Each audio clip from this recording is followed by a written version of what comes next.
Hey folks, this is Mark Maron and you're listening to Tom Clark's Main Event. Alright? Do it! This is Daddy Show. Step off.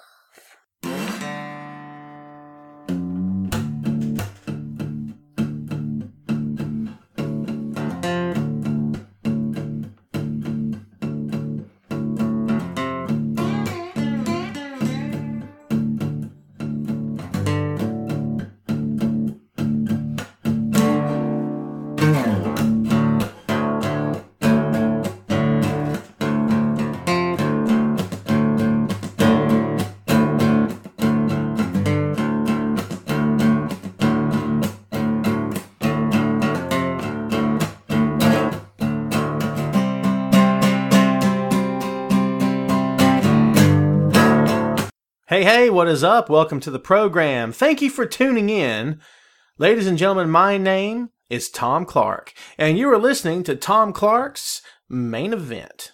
This is episode number 35 of the podcast, and if you're joining us today for the very first time, we say, hey, welcome aboard.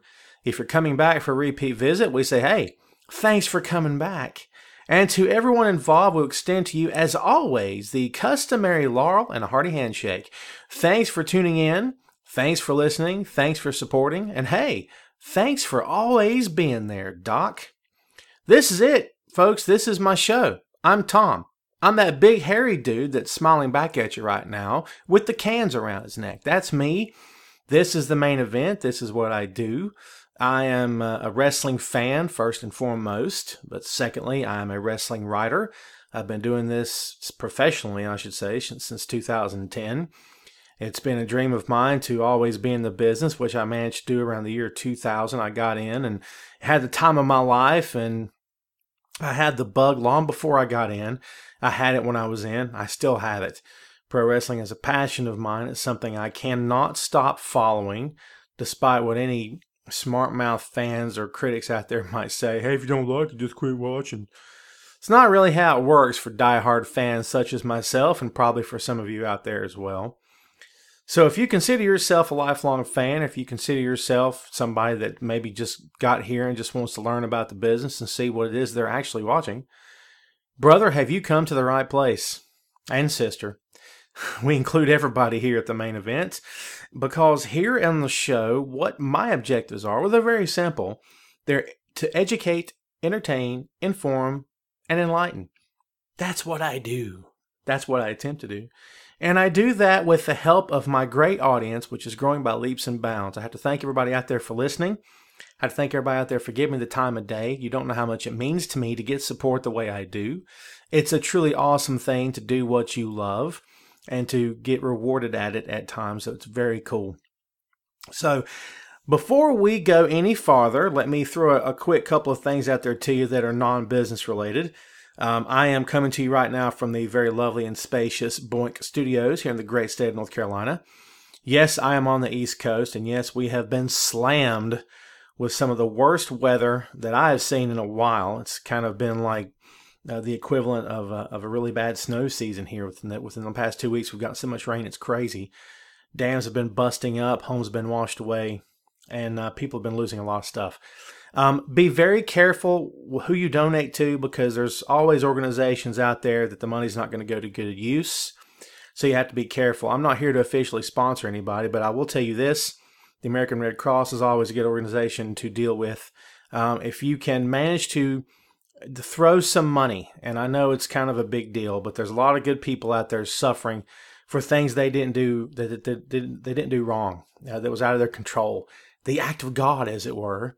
And there's some people out there who genuinely do need some help. I was very fortunate in that everything here turned out safe, which I'm very cool with that, and I'm very thankful for that as well. So it's not something we do very often here on the show, but I had to reach out sort of in a humanitarian way there for just a moment and acknowledge the stuff that's been going on.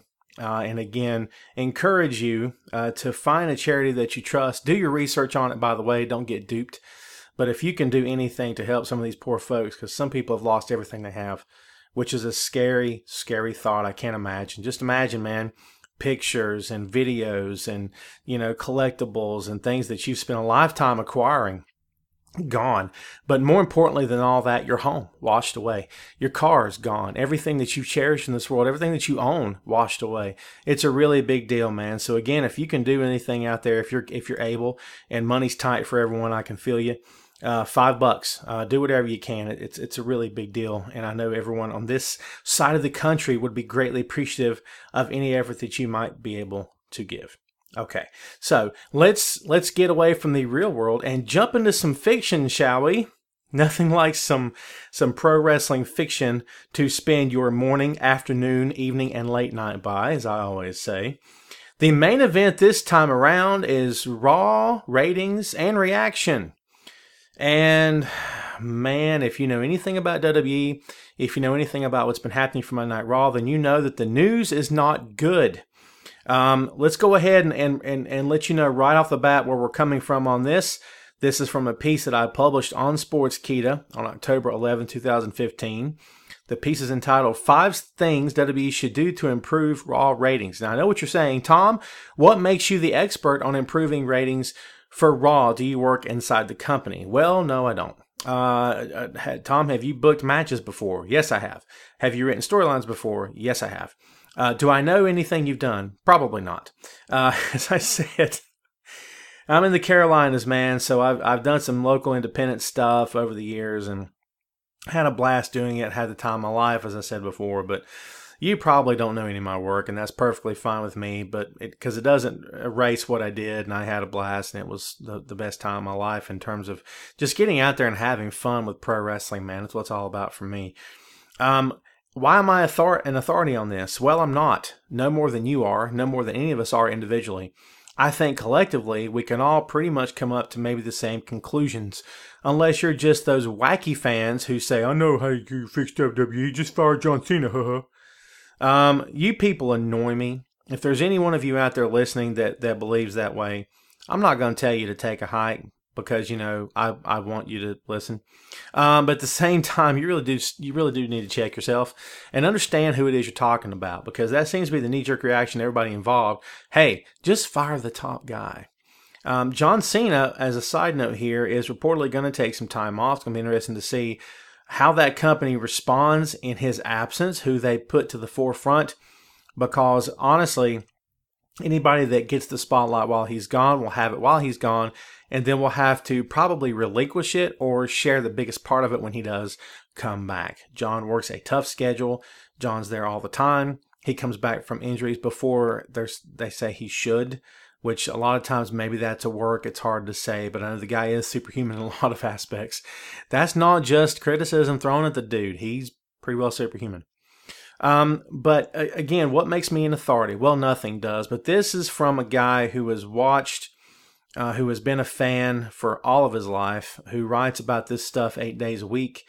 And it's hard to narrow it down to 5. I could have done a top 50 if I'm being honest with you, because it's just observations that I make. We all make them, yes. We all have things that we believe the company could be doing better.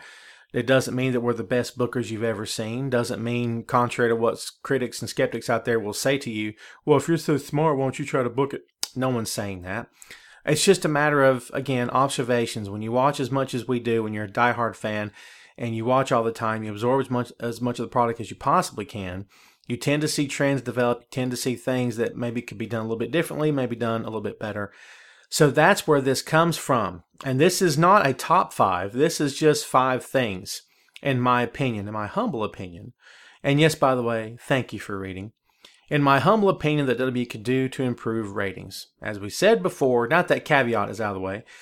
As we said before, the news is not good for WWE. Ratings continue to slide for Monday Night Raw, and while many fans have not been too concerned about it in the past, the fact is that there is no ignoring the mess that exists now. And just to let you know, I was one of the guys ignoring it. I didn't want to talk about it. I don't like talking about ratings. They irritate me. Because to me, it takes away from the enjoyment of the product. If I got to sit there and hear about either how bad they were or honestly how good they were. Because really, I'm going to try to get something out of the show no matter what happens. I'm just that guy. Doesn't mean I'm happy all the time. Don't misunderstand me.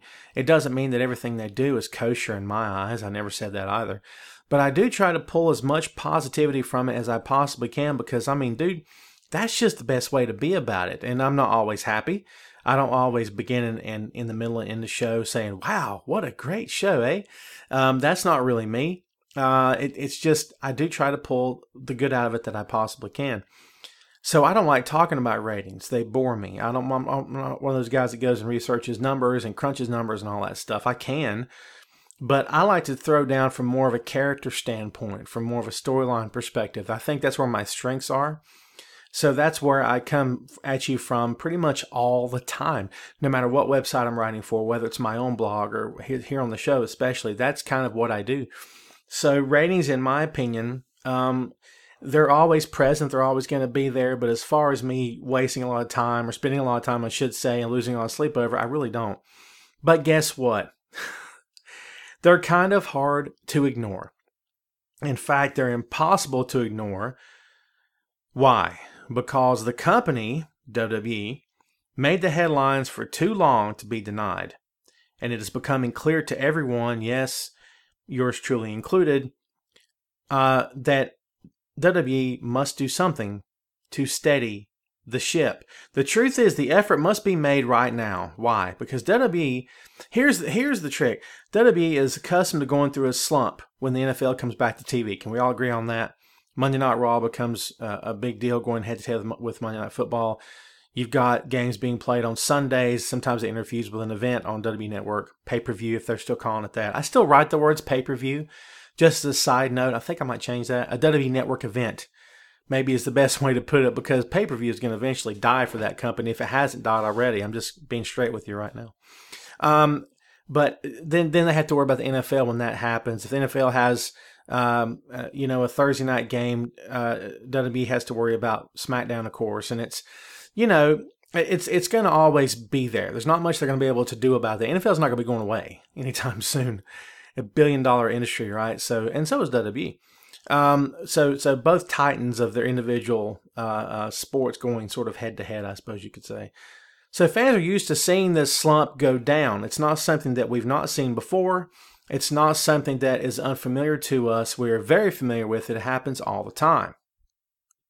But I will say this time it's just a little bit different. The vibe is a bit more desperate, and the overall feeling is a bit more serious than ever before. Fans know when something's up, and you know it, right?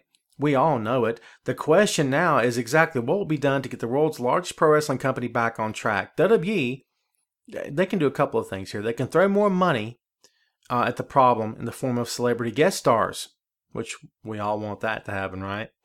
Or perhaps, repeat main event matches from the Sunday night before, advertise them heading into Raw and maybe get the ratings up. Well, that's great, but that's not really helped much either, right? So neither is a real solution. Neither have really worked. This is more than just a simple problem solved by a quick fix. This is the industry's flagship pro wrestling program struggling for ratings despite the return of legends like Sting and the elevation of NXT to the forefront. WWE needs to get moving, and needs to get moving right now, and that is surely what will happen. But sometimes the best solutions are the most obvious ones. Segue. Isn't this fun? I'm having a blast. So should you. Sit back and enjoy it. It's only going to get better from here. All right, here we go. Number 5, fix the Divas Revolution. This is a big one, huh? The Divas Revolution was meant to reinvigorate women's wrestling in WWE. It all began on a great note as Charlotte, Sasha Banks, and Becky Lynch, love me some Becky Lynch, by the way, invaded the main roster and turned the Divas division upside down. Fans were intrigued, the girls were excited, and the world was finally ready to see the Divas shine in believable angles and hard-hitting bouts. 9 women, count them folks, 9, were involved in singles and tag matches, with every combination imaginable being displayed on TV and pay-per-view. There's his words again. The Divas got TV time like never before, and that time was not being used as bathroom breaks for fans. Go imagine that. Can you even 5 years ago, a year ago, could you have imagined that we would be saying that about Monday Night Raw? I couldn't. I mean, I was hoping that it would materialize one day, but I didn't have a lot of high hopes for it. Honestly, I don't have a lot of high hopes for it now, to be honest with you, but more on that later. But things were looking up. That's the point. You want to feel like the things are looking up for the guys and the gals.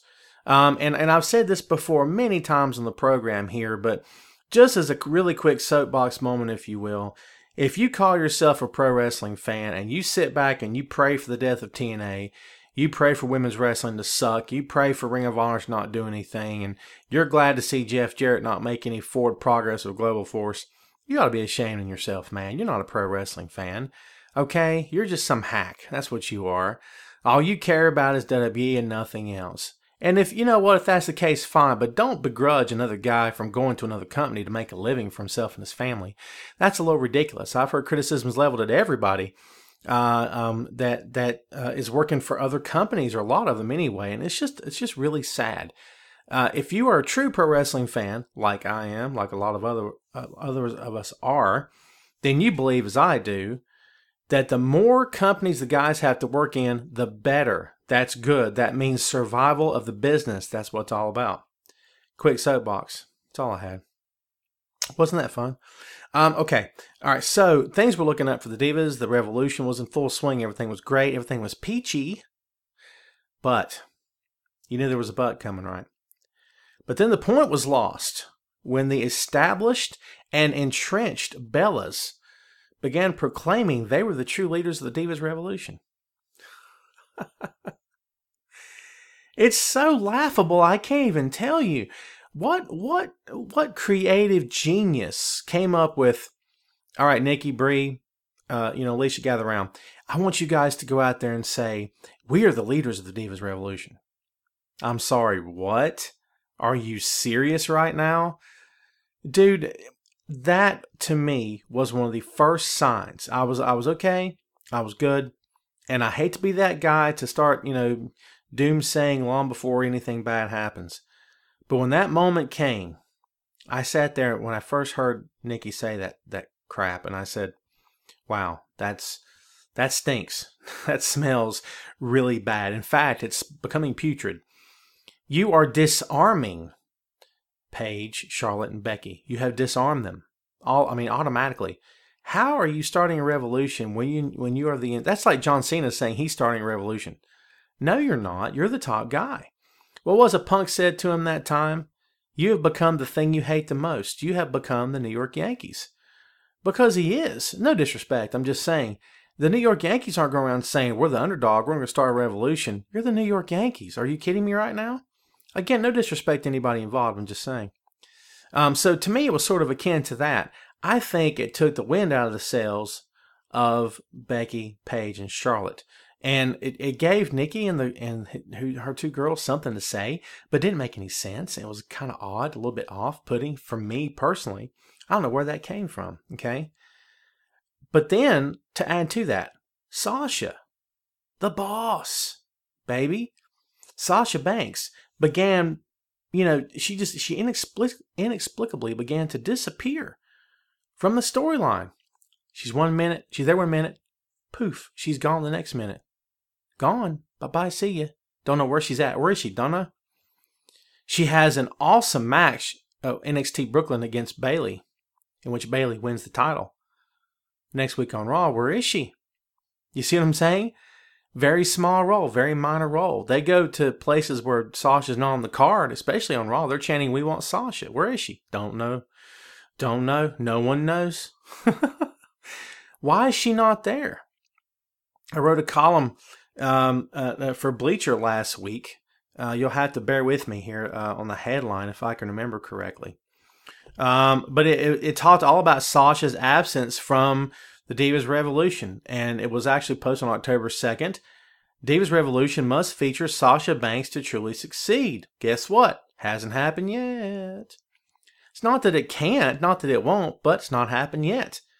That's the number 2 issue that happened for me personally in this whole deal. But then the end came, and yes, it's the end. The dagger in the heart came from Paige, the British bad girl, who suddenly turned heel on the newly crowned Divas champion Charlotte. Like, what? Where? Now, there's some scuttlebutt going on right now. Some gossip going on online. And everything's true if it's online.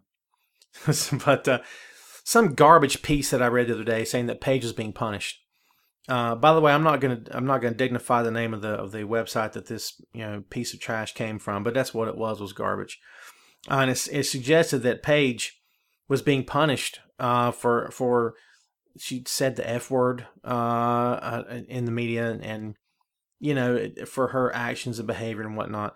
I will tell you from a distance that on the editions of Tough Enough that I watched, and I did not watch the whole season, I'll be honest, that Paige came off like a heel. Like, she's doing you a favor by being here. And my response to that was, you've been in WWE for 10 minutes. No disrespect. I appreciate what you did to get here. You've been here for 10 minutes. Who are you to sit back and have an ego about anybody? You know what I mean? Because she's a good worker, don't get me wrong. She's no Trish Stratus. And maybe that's an unfair comparison. She doesn't have heat with me. It's fine if she wants to have attitude. There have been plenty of guys that have an ego and have attitude. And I've either been okay with it or not being okay with it. It's all right. It's whatever you want to do, man. It's your deal. But to me, she came off like a heel, and I don't know why she needed to. I don't think she needed to. I don't think she needed to be.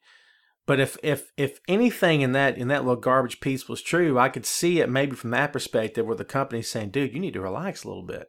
You're a little too harsh, a little too strong. Come down a little bit.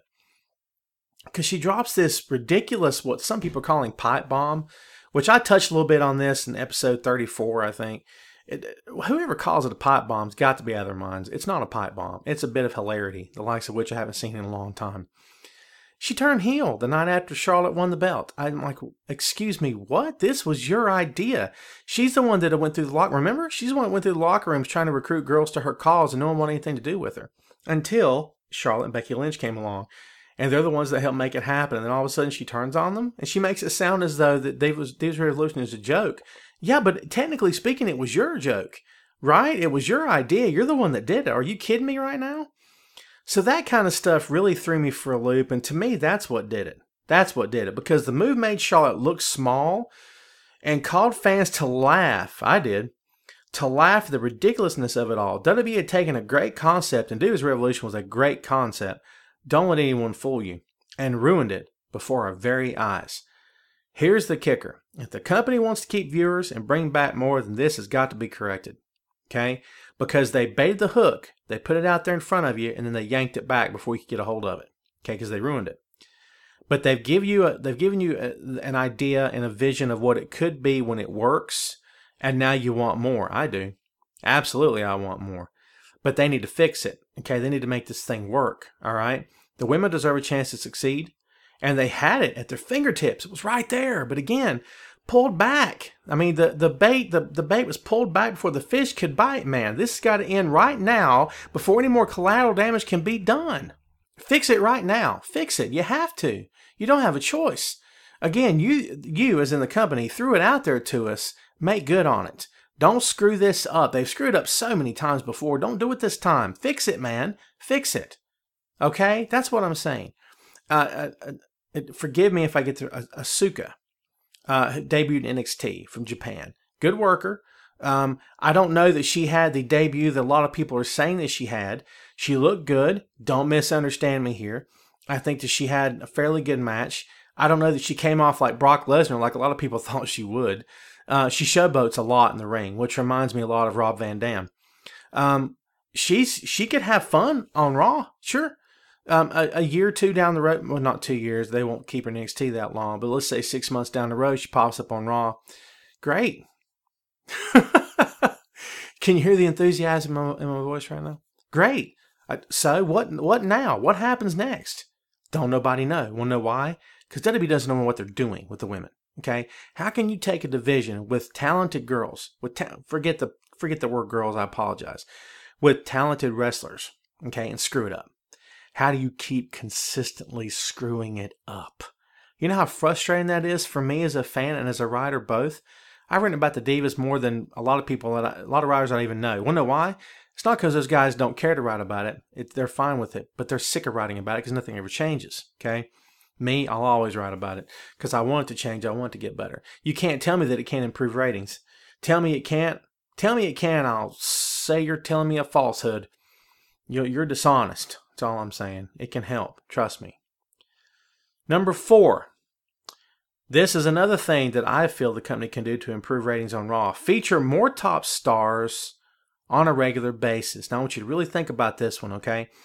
WWE has a wealth of former stars and current top stars that get little to no TV time. Think about that. You know what names are going to throw at you, right? Stone Cold Steve Austin, The Rock, the Heartbreak Kid Shawn Michaels, the Rated R Superstar Edge, Daniel Bryan, The Undertaker, Brock Lesnar. All these guys have tremendous star power, yet are either never on Raw or are there on a less than part-time basis. Why? You got an answer for me? I'm waiting. You in the front row staring a hole through me. Seriously, why? Answer me that. Why will the company not use former stars in guest appearances to boost ratings? Is the timing never right? Is that what it is? Or is there even an effort being made in the first place? This is not...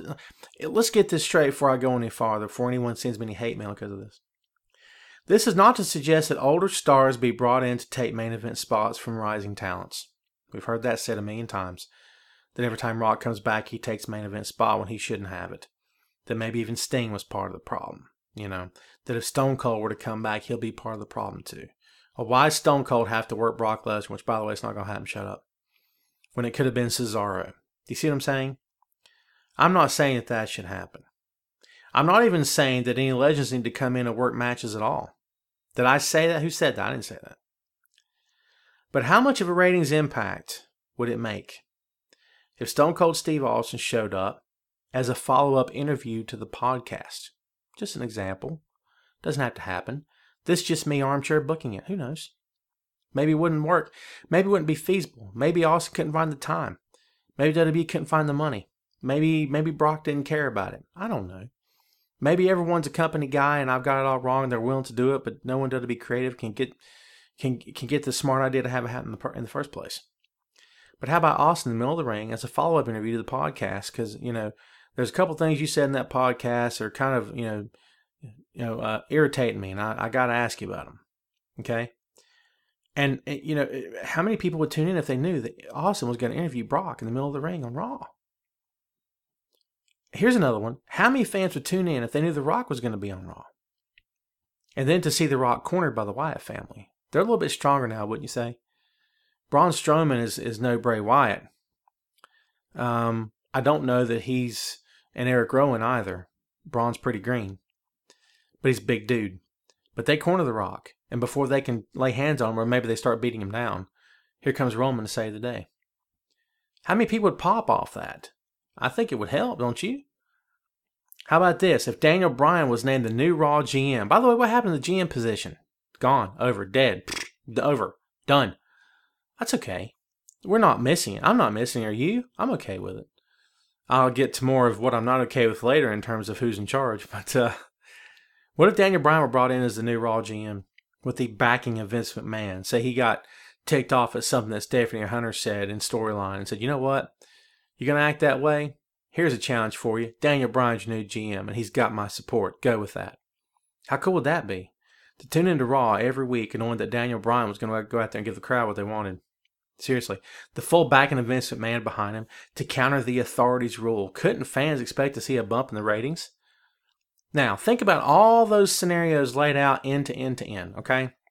Are they possible? I don't know. The truth is that the answers to these questions may never be known because WWE has shown no signs of wanting to utilize former stars. Now, granted, some like Edge have moved on. They may not be interested. Like we said before, some guys may not care about it, all right? But others have not moved on too awful much. Maybe they jump at the chance, okay? Nothing gains ratings like star power. Did you hear what I said? Nothing gains ratings like star power. That company knows that. WWE has plenty of star power. It's only a phone call away. The question is, are they ever going to take advantage of it and use it? I don't know, man. Again, it's right there for the taking. WWE has, I don't know if I can remember any specific area of the business that I can recall when the guys who were hanging up their boots are still young enough and good enough shape to go out and fill a pay-per-view card right now. Think about that. You could book Monday Night Raw with the guys that have retired right now. Seriously. You could book a Monday Night Raw card with Shawn Michaels, with Edge, with Chris Jericho, who's not technically even retired, with Stone Cold Steve Austin, with The Rock. You could book the card right now. Now, Edge can't do it. Don't misunderstand. Austin has to be very careful, obviously. I'm not saying that they can go out there and go full throttle, but look at how they look, dude. By the way, Edge was recently on, he was on the premiere episode of The Flash. I highly suggest The Flash. If you're a comic book nerd like I am, then you love The Flash. If you haven't watched it, do yourself a favor, go watch it. Don't listen to anything anybody says, unless it's good stuff, because the show is good. DC can't get a movie right to save their life, but they sure can get TV right. Not all the time. But they have in this instance, so go check it out. It's worth the price of admission, trust me. And Edge was really good in that episode, by the way. But think about it. I don't know of any other time in history that I can recall when there's been this many guys who were still around, who still could physically work matches if their number was called, and still make it look good and be great at it at the same time. I mean, you know, and WWE's not using anyone. Now, I'm not saying overshadow the talent that's there. Please don't light the torches and organize the horde of townspeople to come, you know, trying to burn down the Clark Castle. Please, let's don't have that happen, okay? Because, you know, I have expensive drapes. I don't know where that came from. But I'll get a bucket of tar from the roof, okay? You don't want me to do that stuff. I'll go all medieval on you. I don't even care. But I don't recall a time when that's happened. But they're not using them. They're not using them. It's crazy. So I think that would definitely help. And again, I'm not suggesting they take spots from younger guys. Don't misunderstand me. Not saying that at all. I'm just saying, why not add them to the show? Why not add them to the event? Why not have them as an enhancement? Why not? I don't know. Go ask WB Creative. Go ask Vince McMahon for that matter. I couldn't tell you. Moving on. Number 3. We're going right through this. Isn't this fun? Number 3. Set the pace from the very beginning. Now, you know what I'm talking about, don't you? If you're a pro wrestling fan, you've been watching Raw for longer than, I don't know, a week. You know exactly what I'm talking about. How does Monday Night Raw start? Seth or The Authority or John Cena. That's it. That's it. That's it. That's it. That's it. There's no one else. Seth, The Authority, or John Cena. And sometimes all three of them at the same time. Who knows? But how tired are you of it? How sick are you of it? How disgusted are you of it? Here's the thing. People are going to take my argument and throw it back on promos, more than likely. To wit, I do have a response. Promos are important. Okay? There's no denying that. Without promos, Dusty Rhodes would arguably not have been half the star he was. He would have been the American Dream, but would anybody have even cared? They cared when he got in the ring, obviously. But he talked people into the building. He was the reason the building was filled to begin with. Okay? The American Dream was the reason, because his promos are what got the job done, dude. Now imagine him with no mic time ever. No American Dream, right? Stone Cold Steve Austin never would have gotten over. Imagine that. The Ringmaster, who won King of the Ring, he didn't cut a promo after the show was over. Can you imagine if that promo never happened? If Michael Hayes never spoke to him immediately after the match took place and said, you know, Stone Cold Steve Austin uses one. What are you going to do now? I'm going to go to Disneyland. And imagine if he didn't get out there and say all that stuff about Austin 316. Well, guess what? No Stone Cold. No Austin 316. No one cares. He still would have been a good worker with a lot of intensity, wearing black with a shaved head, with the King of the Ring trophy. No one would have cared. No one would have cared. No one would have cared. No one would have gave 2 cents about it. But Austin got over with the promo. And every promo after that he ever cut in the rest of his entire career got over. The Rock's heel turn wouldn't have mattered to anyone. Okay? The Rock was babyface, Rocky Maivia. Everyone hated him. Die, Rocky, die. All that stuff. Never cuts the promo to turn heel. Guess what? No one cares. He turns heel. No one cares. He never runs the fans down. This is what happens. Go back and really look at it. Take away the power of the mic and see how many guys are truly effective from the inside out. Okay? Now, in every case, the mic time helped make the talent excel and become the legend fans know and respect today. But here's the kicker to this. Too much is overkill. Okay? WWE just does not know when to say when, as nearly every Raw begins with a talking segment. Did you hear what I said? Seth, The Authority, or John Cena. Every stinking week. Okay? This segment could last as long as 15 minutes. Go to commercial, come back with a match. I'm serious. And if you're lucky, it comes back with a match. If it doesn't come back with more talking. Remember how the Monday Night Raws used to start? I remember TNA got to that point. And honestly, I don't watch TNA religiously now. It's nothing personal against the company. It's not out of some sort of love to WWE. It's just I just don't get to watch it. It's just me being straight with you. But I remember TNA becoming that, where the opening segment, dude, was 3 to 4 guys with mics in their hands, and people just kept coming out. I'm like, geez, come on. What are you Are you trying to blow the show? I mean, seriously, it's terrible, man. A talking segment to start almost every Raw. All right. And you know what? The same thing has happened on pay-per-view. Isn't that crazy?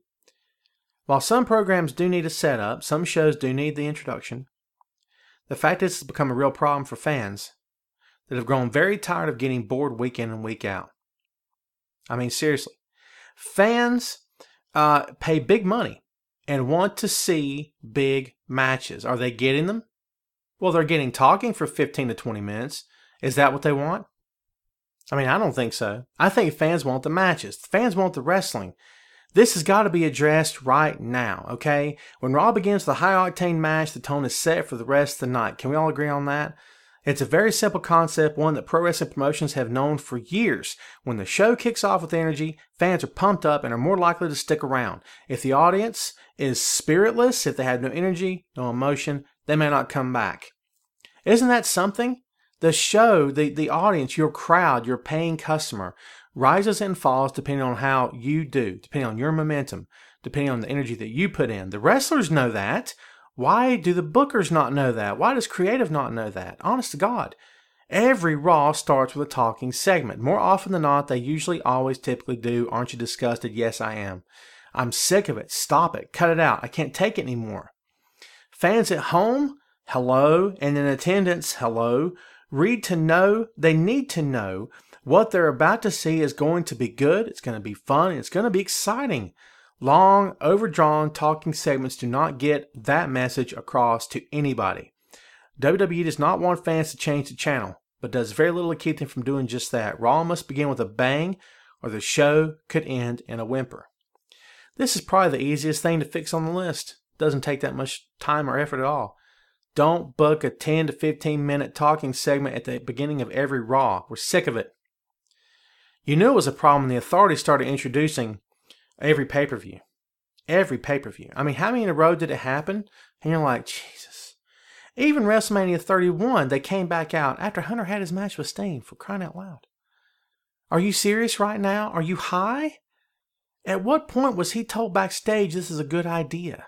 Never should have happened. Ever. Okay?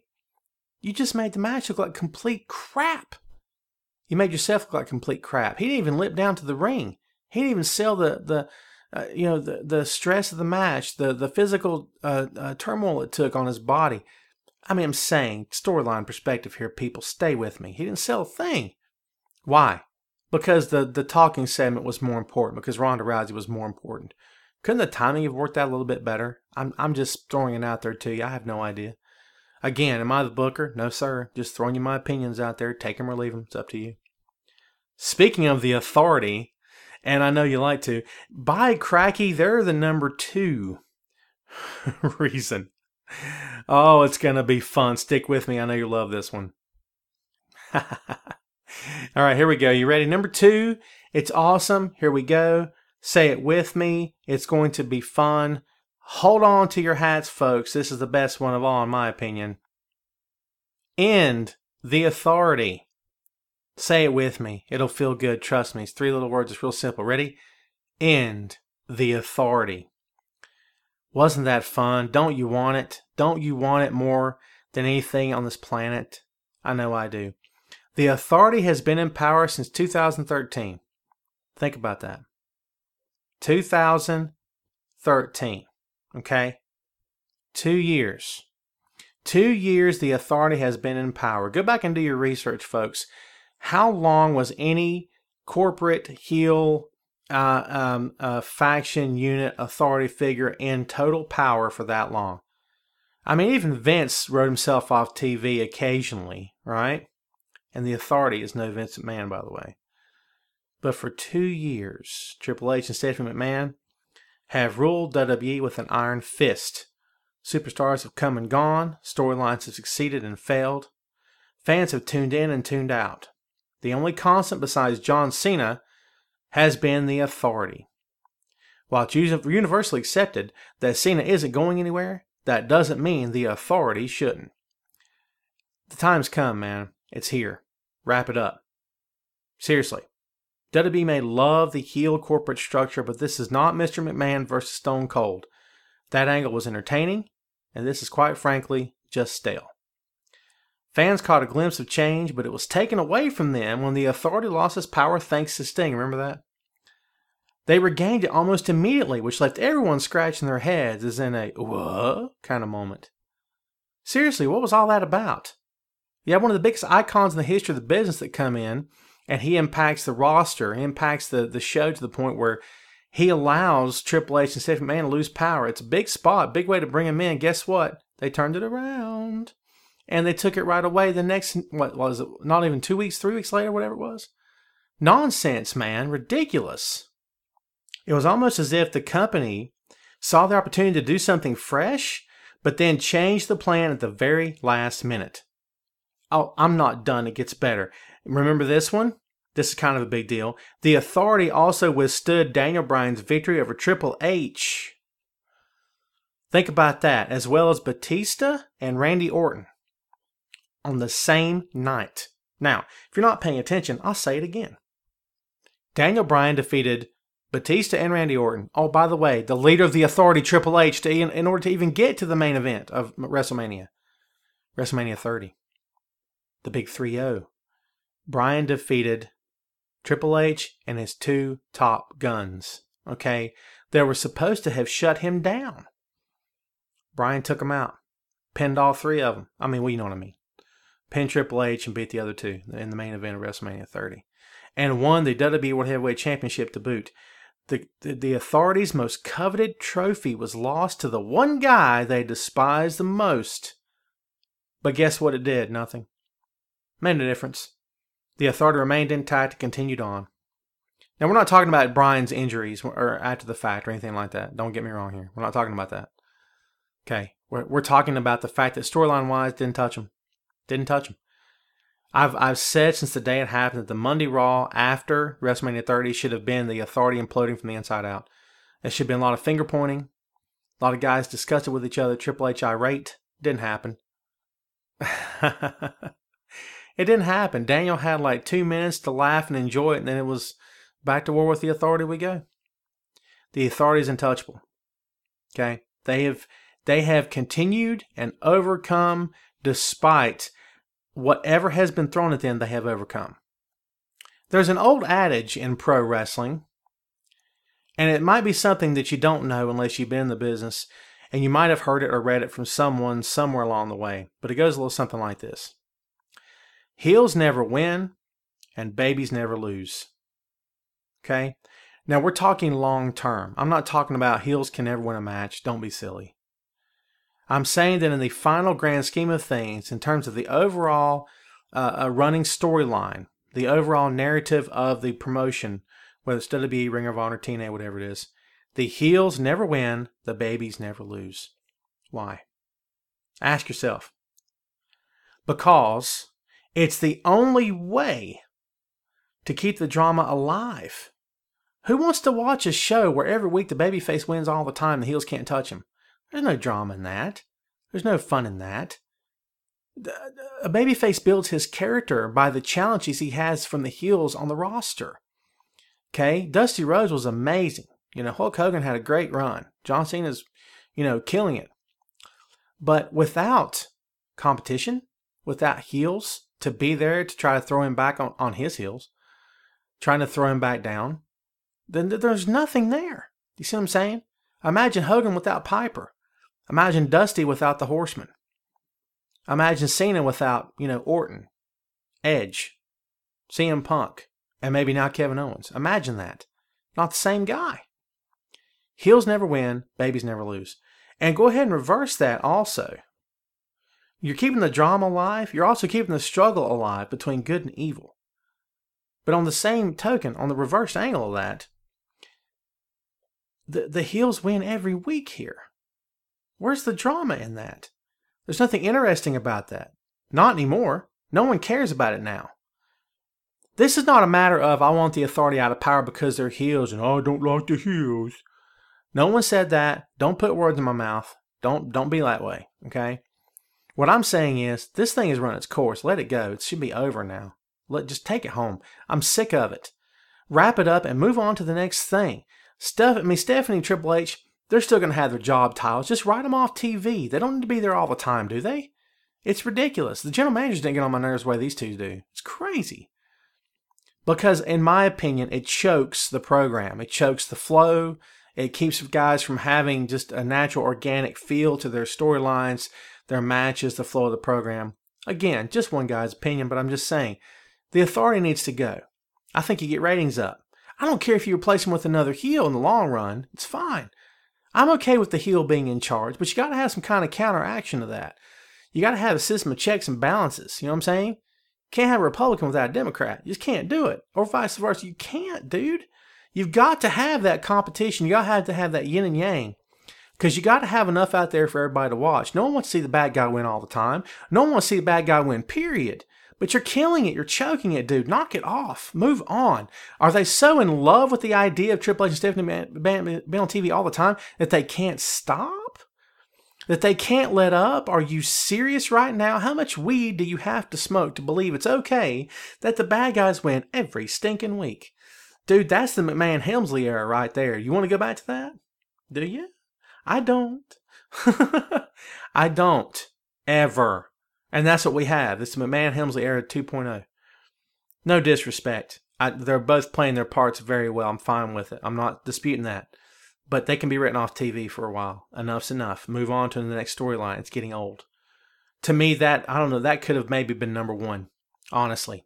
It's a big deal to me, honestly, as a fan, as a writer. Can you tell? Is it a big deal to you? It should be. Just saying. That's it. Just saying.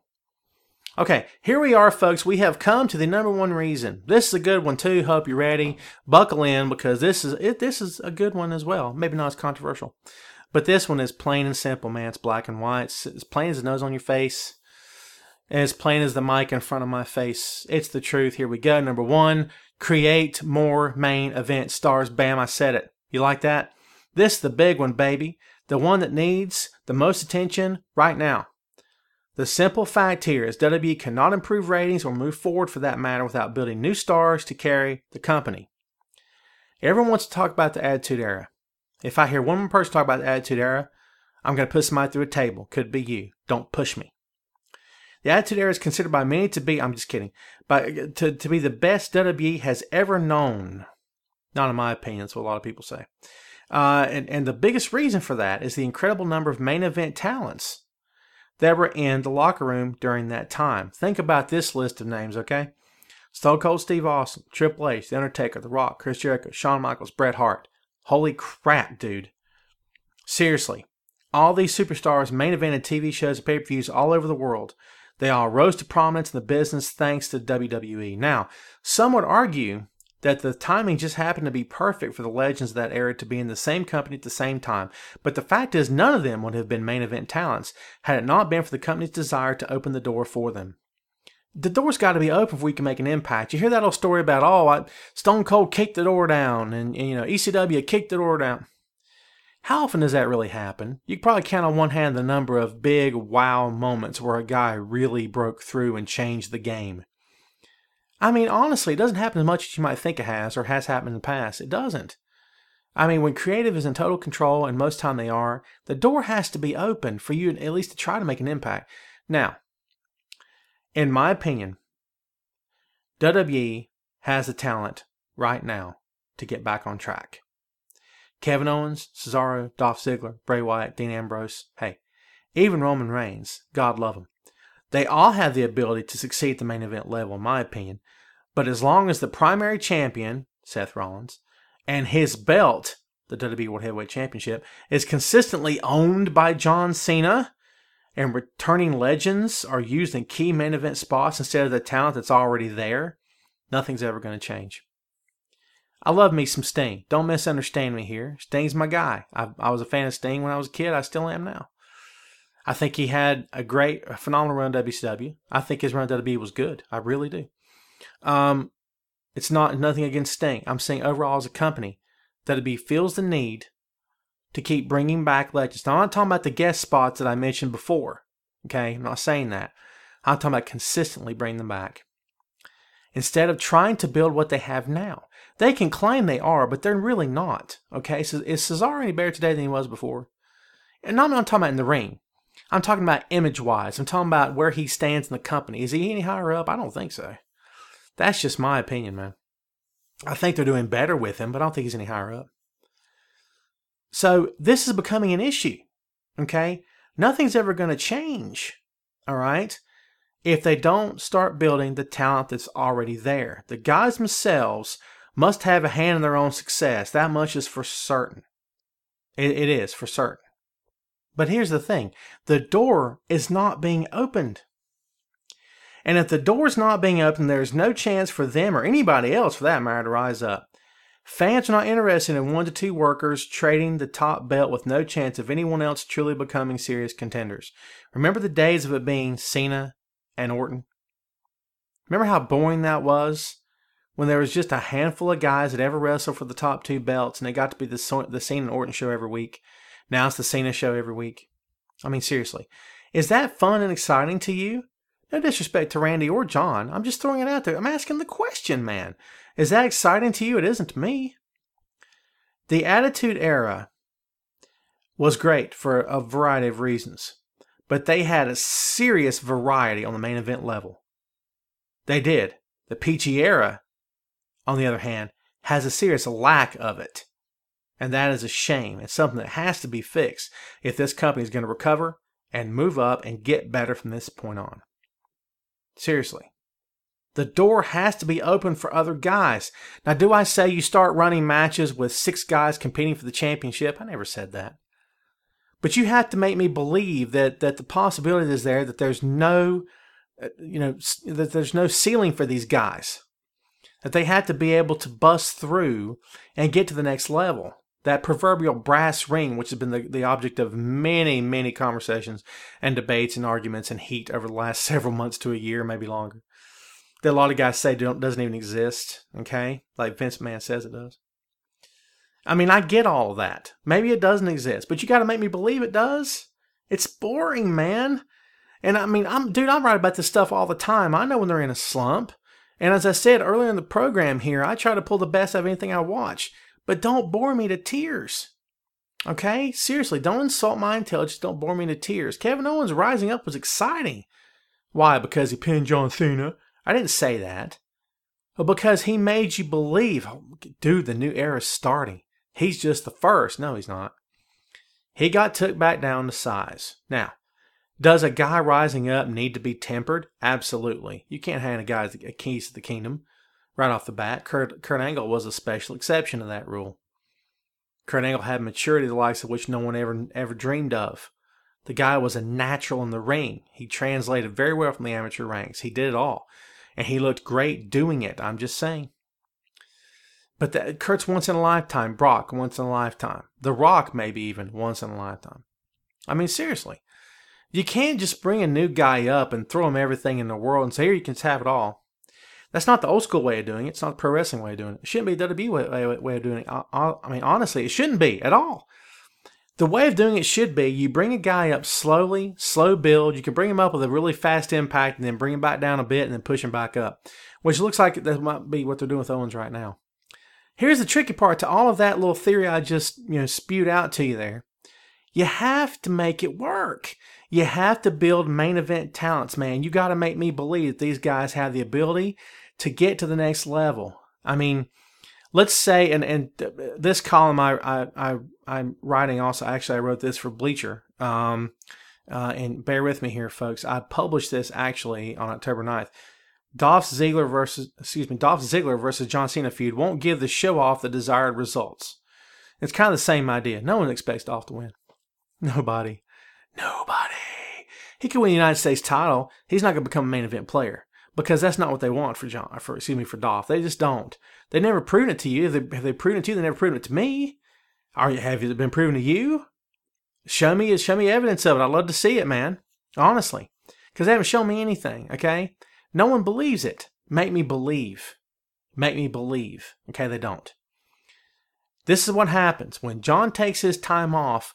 What's going to happen? Because here's what I feel. Something big has to go down. Okay. Remember when John took time off last time, like for something major? He dropped the title to Daniel Bryan at SummerSlam. Okay. What did that start? The Authority storyline. Kept everybody busy, kept everybody distracted, right? Okay. And kept people tuning back in to see what was going to happen with Daniel versus the Shield and the Authority. The Authority trying to hold him down. Daniel versus the world. Who you got now, baby? Who you got now? I mean, the company has to do something. I'm not suggesting that John shouldn't be the top guy. Stop it. Stop it. Get over yourself. I'm not a John Cena hater. Okay? The guy's he's an incredible worker in the ring. He is, for the time he puts in, for the energy he puts in. He does work hard. I'm not saying that. He's not Ricky Steamboat. Never said he was. He never said he was. Okay? But I recognize his effort. Don't misunderstand me here. But fans need more than John. Obviously, they need some serious main event threats to really make you believe, man, that there's other main event guys out there. They haven't made me believe any of that so far, honestly. Dean, they did with versus Seth. Did fine. But how many others have they made you believe that with? Honestly. Therein, I think, lies the biggest problem. And you know what, folks, as I said at the beginning of the show, it's just 5. I could have wrote a top 50. I could still be writing right now. I could not sleep for days. Monday Night Raw has problems, but that's okay. Do you want to know why it's okay? Because everybody's only human, man. This company screws up all the time. But the good thing for us is they always manage to find a way to pull it out. I hope that they do this time, because I am a pro wrestling fan. They are the biggest pro wrestling company on the planet. They need to succeed. Just like TNA needs to succeed, Ring of Honor, New Japan needs to keep making money, Lucha Underground needs to get season 2 back on the air, and hopefully start making some money there. I loves me some pro wrestling, and I loves it with as many companies as I can possibly watch, because again, the more places the guys have to work, the better. WWE has to figure this out. Ratings are a huge deal. They're going to continue to be a huge deal until Raw and SmackDown get on the WWE network, which may never happen. Be straight, okay? A completely self-contained company and a self-contained network. We'll probably never see the day that it happens. Be cool. Never going to see it. Too much money to be made from sponsors on networks and whatnot. Too much mainstream exposure, okay? It's the truth. But WWE will fix this. I have full confidence in them. And I hope they start right now. And you know what a great place to start is? My slideshow, which they can find at sportskeeda.com. Oh, wasn't that fun? Listen, we're going to wrap this up, but I'm going to throw this out there to you right now. What ideas do you have to fix the program? I'd love to hear them. Drop me an email, tomclarkbr@yahoo.com. Okay? Follow me on Twitter at tomclarkbr. You can find the show on Facebook. Tom Clark's Main Event is on Facebook. If you'll go to the page and click the like button and click it a whole bunch of times, well, someone is eventually going to get a bag of cookies out of this deal. I'm not sure which one of us is going to be, but stay tuned for that one. I keep promising you that. It's going to happen eventually. Trust me on that. But you can find me those places. And again, if you're looking for me, you can find me Sportskeeda, Bleacher Report. You can find me at the highly esteemed Camel Clutch blog. You can also find me on tomclarkbr.wix.com/blog. This is it for the show from me, folks. Thanks for tuning in. Thanks for listening. Please give me some of your comments, some of your critiques, some of your words of wisdom. Just give me all your viewpoints. Give me everything you could possibly throw at me, man. I'm ready for them. I'm ready, willing, and able, and open to ideas and suggestions. Let's hear them. Give them to me, man. I can take them all. Let's do this. In the meantime, we're going to bid you farewell for the time being. Go out as soon as you can. Watch some local wrestling. Support your local indie promotion. As long as they're worth your time and running a good show, go check them out. Go support them as often as you can. Buy their merch. It's important to keep these boys going, all right? Help them make a little bit of money on the side. Okay, go out and promote. Go out and support the promotions that are around you. If Ring of Honor comes to town, go see them. TNA, go see them. WWE, go see them. Okay, if you're a pro wrestling fan, go out there and see as much as you possibly can, dude. It's important. You're a wrestling fan, right? Prove it. Go make it happen. Prove it by coming back here to this podcast. Thanks for reading. Thanks for listening. Thanks for being there. Thanks for giving me your attention and your support. It's greatly appreciated. And we will see you next time on Tom Clark's Main Event.